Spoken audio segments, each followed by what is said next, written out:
Nice yellow oil. Yellow oil to go in my red engine.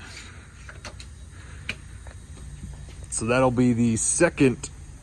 This truck has now had 2 services since I brought it from Texas. Oh, man.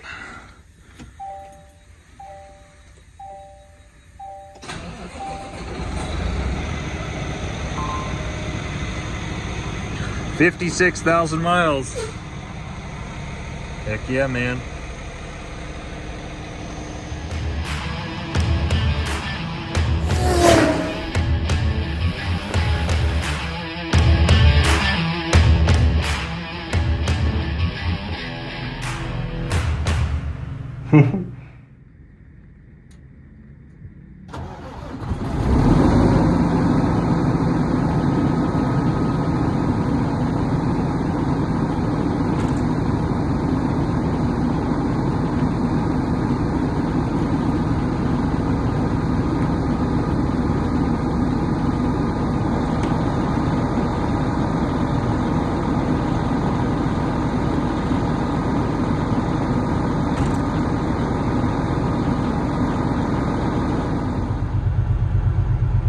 Good morning.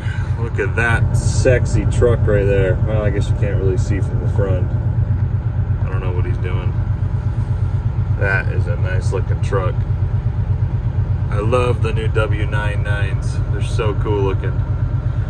I want one. If they weren't so expensive, I'd get myself one. But because it's the look of a W900, but it's got the cab of the new refreshed cab. So good morning. Good morning, you beautiful people of the YouTube.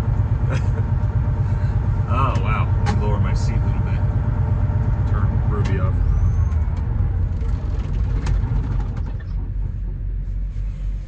We are here at Costco, Salt Lake. It is 5 a.m. and we're delivering a load for my driver. He just came from Los Angeles, California, somewhere down there. I can't remember. Maybe it was Las Vegas. But I booked him too tight. He had to quickly swap and hook, and he's now headed up to Seattle. So yeah. So I, of course, I'm the one that has to deliver the load, because if he's not delivering the load, who else is? So anyways, yeah, but it's okay because I love Costco. They have these stupid little buzzers that tell you when your door's ready. Buzz, buzz, buzz. And yeah, every time I've been here, I'm in and out of here in less than 2 hours. So Costco is one of the best places to deliver, in my personal opinion, just because they make it so smooth. You check in once at the guard shack, they give you the buzzer. You're not talking to 15 different people and 10 different people saying, oh, you're not supposed to be here. Or it's just, you talk to one person, you're in and out really quick. They are so efficient. I mean, there's so many trucks here. There's like 400 trucks here, and they get them all done, As long as you're here on time, they'll get you unloaded. So it doesn't matter what Costco you go to. I've been to the Costco's, a couple Costco's in the east. I've been to Costco's in the west. They're all very efficiently run. So yeah, here at Costco. Oh, I love my symbol on my trailer. That's something they don't tell you about. If it's good to lease trailers if you don't have your own trailer. Put my gloves on. Let's see, where's the handle? The handle's on right here. Sweet. Because we have to slide my tandems back. I'm just gonna go ahead and open the doors. Oh, that handle's not even, that's lovely.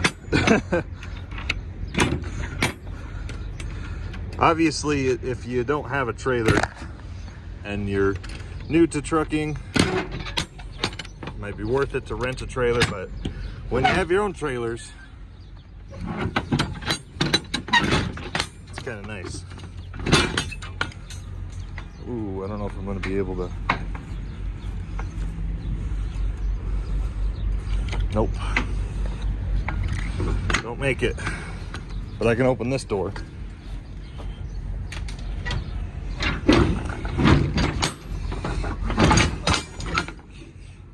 Ooh, garbage bags. It smells funny. Alrighty, we got our axles moved back. There we go. So that's locked back in. And I got both my doors open. Man, those garbage bags, they smell like cleaning chemicals. Wonder if there's something else in here. Oh, let me climb up. No, just pallets of garbage bags. Anyways, got my doors open, and we're ready for the dock whenever they get me the door. Especially if you have an old dry van trailer, you want to have, like, this is a 2008, so it's a, you know, it's a, whatever that is, 15-year-old trailer, 17-year-old trailer. We've rebuilt the floor, obviously, we've rebuilt it, but still, if you're hauling heavy stuff, you want your axles back when you're at the door. It just helps. This, I've noticed that this lip will start to bend and dip if you have a lot of wear and tear on it. So whenever you're at the docks, it's better to have your axles back. Just whenever the forklift gets in the trailer, just, you know, try to extend the life of your trailer. There's a better look at the side of that W99. The frick? I got here before he did. Why does he get a door first? That's not fair. It's all good.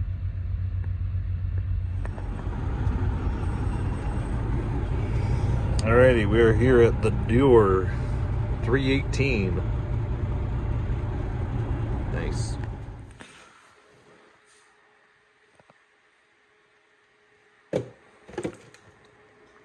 These are freaking disgusting. I'm gonna throw these away. Don't buy these. I mean, I know Pop-Tarts are not the greatest source of nutritional value, but I've been doing pretty good not eating Pop-Tarts, but I used to love eating Pop-Tarts. And whenever they have a new flavor come out or whatever, I always get them to try them. But these are nasty. I would not recommend getting those ones. The mint ones just taste like chalk. The coconut ones are all right, but they just basically taste like the brown sugar ones, so.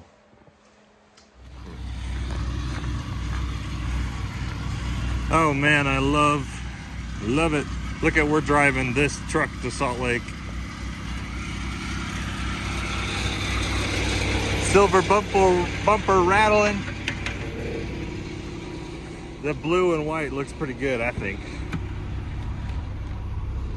All right. Come on, Blue Beauty. Don't let me down. So I have to get in that dock. Okay, don't have a lot of room, so we'll see what I can do. Maybe I'll just pull up into that yard and back across the road. But nice. All right, we gotta slide our axles. I'm still halfway in the road, but it is what it is. Man, this dock is not made for a 53-foot trailer. Holy crap. Yeah, because it's like, it's slanted up. Oh my gosh. I got crap in my eyes.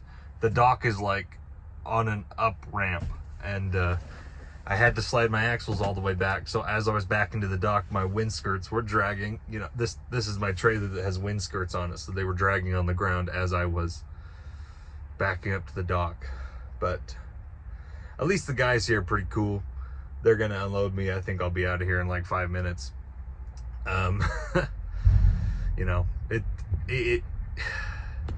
I think as long as the guys are cool at the receiver, then I'm okay backing into a tight dock. But like, There's some places you go to and the guys on the docks, they're total assholes. And then on top of that, the dock is really difficult to back into. Those situations I'll complain, but if they're nice, they're like, oh yeah, go in the break room, there's coffee and popcorn, and I'm like, oh, I'm good. So at least they're cool here. Yeah, it's kind of refreshing. It's kind of been a weird week. This truck, I don't know what I'm gonna do with this truck 1076. It's kind of been a money pit. It's been one of those trucks that are like, okay, why did I buy this truck? You know, I got it for a good price, but we have done so much work to this truck. I hired a driver for this truck, and he only lasted 1 week, and then he quit with no notice. And I wish he would have just talked to me. I mean, he had a pretty good week. He did 3,300 miles, including his deadhead, which I pay him for his deadhead. So he had a really, really freaking good week, and I helped him out get a really good week, and he still quit. So I don't know. I don't know what some of these people want from me. He did have a couple breakdown problems, like his inverter's not working. I didn't know it wasn't working. Nobody told me it wasn't working. The last 2 drivers in this truck didn't tell me it wasn't working. It does have a little bit of vibration still, so even though we did the bushing, shocks, alignment, it still vibrates a little bit. So I don't know what it could be. We did a lot of steering work. We did the kingpins, but it still has a little bit of a shimmy. When you're going 65 miles an hour, it still shimmies a little bit. So I'm gonna have to look at that. And it randomly keeps throwing transmission codes, so it randomly will shut itself off in the mornings, and you can't get the truck to move, so you have to turn the battery disconnect on and off like twice, and then it'll work again. But just dumb small problems, you know. Anyways, so Blue Beauty with the silver bumper is still available, so I'm gonna try and put some more money into this money pit and hire another driver. But anyways, yeah, it's he had a really good week. I don't know what else he wants from me. I mean, obviously the truck problems, I can fix the truck problems. He also had a breakdown. He was down in San Diego, and one of the brake cans on his trailer blew, which happens sometimes. It's pretty rare, but you know, he was like yelling at me like, your trailers are all pieces of shit, your truck's a piece of shit. And I'm like, dude, okay, well, I'll get a call out, we'll fix it. Okay, are you gonna pay the $600 for the call out? Because, you know, I'm still paying for the breakdowns, okay? And we got it fixed in like an hour and a half, and then he was on his way. I booked him another load. He'd never had a layover, and he did a lot of miles. Anyways, that's trucking, that's life. So what's that phrase from Ice Age? They left without me. I do this every year. Sometimes you just have to laugh because it sucks. But anyways, we'll get this truck fixed. I didn't know that they had these problems. Nobody told me I had these problems, and I thought we already fixed the shaking problem. I don't know what else could be causing the shaking. Maybe we'll just rotate the tires and we'll look at it. Holy crap, that's a heavy forklift. It's making the truck shake. But yeah, Blue Beauty.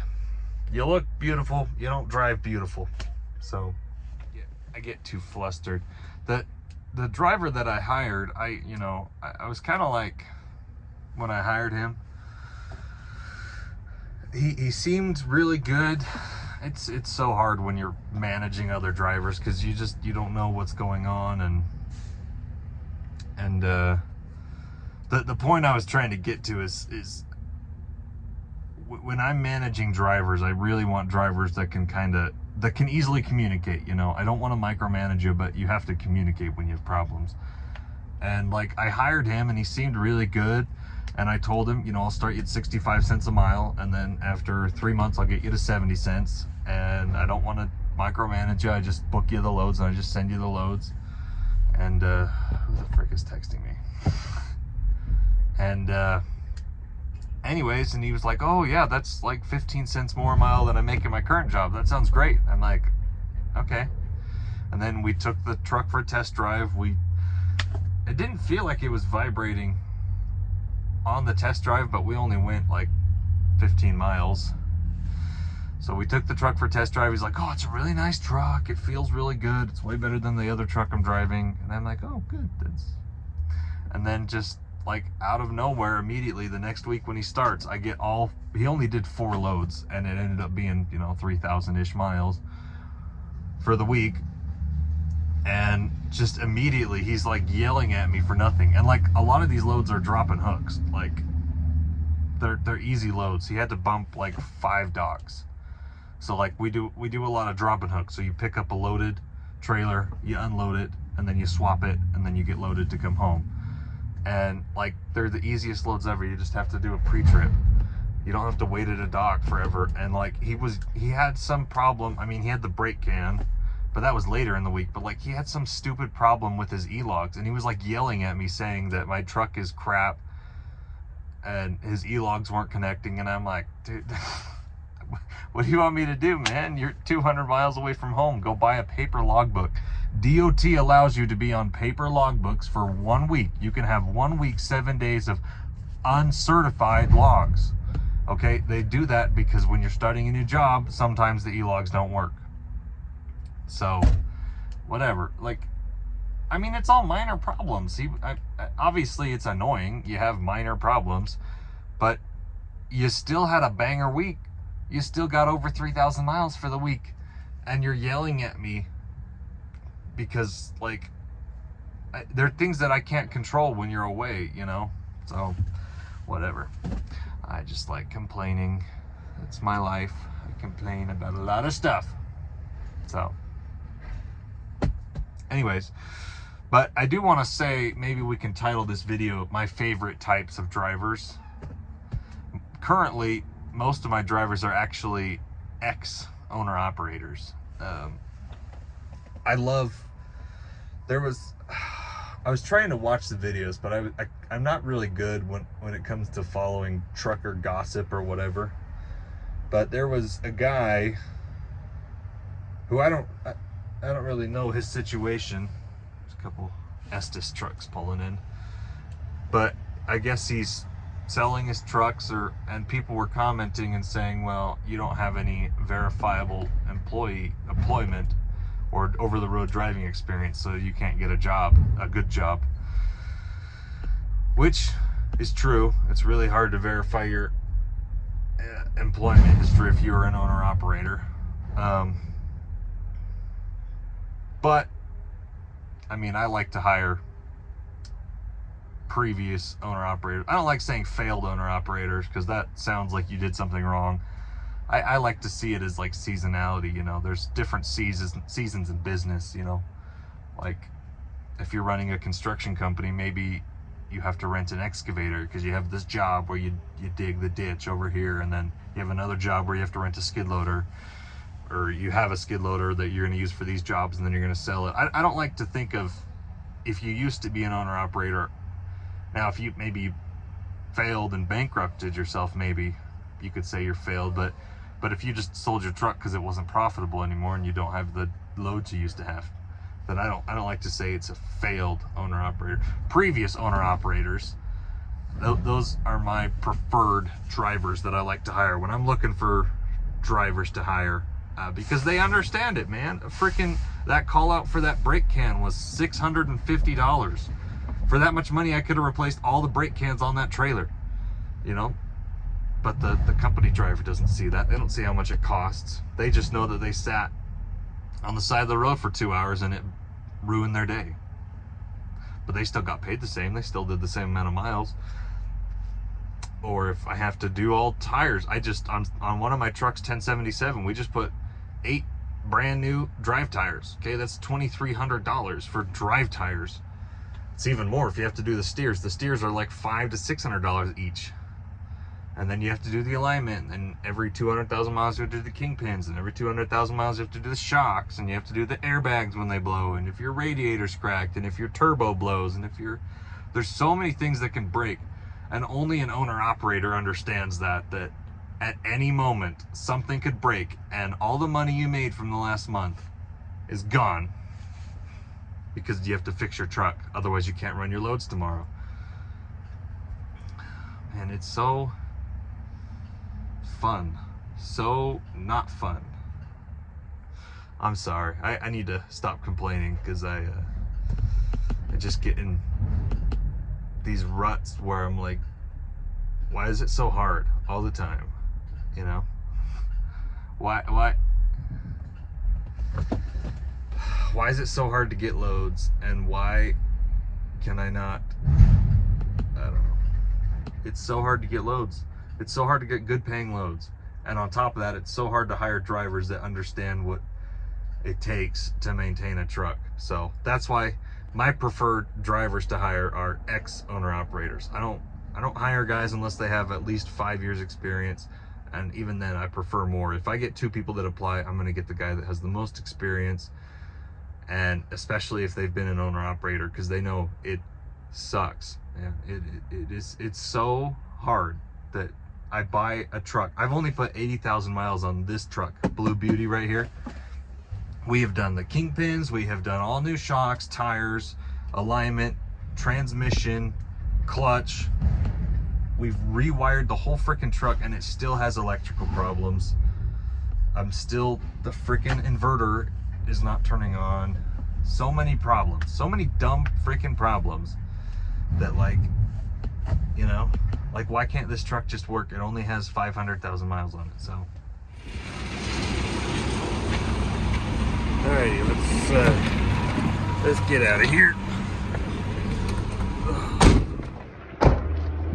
Back in the yard now. It's actually a pretty nice looking truck, I think. We'll get it fixed, and I'll hire someone else and put her in Blue Beauty. Of course, no truck looks as good as you, Ruby. Oh, man.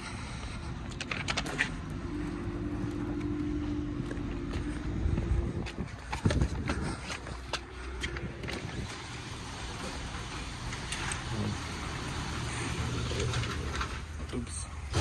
Maybe we'll put that up. Whoa, Blue Beauty. She's getting a service done on her. Look at all that nice grease. And then she's going to be going to Montana tonight. And then this sucker right here, we had the guys looking at it, and turns out there was a lot of play in the carrier bearing. So it was bouncing up and down, up and down. But you could only feel it when you were going 60 to 70 miles an hour. So we'll get that fixed, because it shouldn't be like that. It causes unnecessary wear on the truck if you have things that have too much play. But yeah, so this Blue Beauty, gonna get her figured out. Again, it's like, I can fix trucks, but I need to know that they're broken. You know what I mean? So if a driver just quits or tells me that the truck is shit and they're not telling me what's going on, I can't fix it. But if they tell me it's, hey, this is what's going on, I think this is what it is, let's get it looked at, I can get it in the shop, we can fix it. It's not a big deal. But anyways, so probably going to be hiring someone to drive this truck and start making money with it. Hopefully the trucking market picks up a little bit, so it's worth it to have a truck on the road. Nice yellow oil to go in my red engine. So that'll be the second. This truck has now had 2 services since I brought it from Texas. Oh man.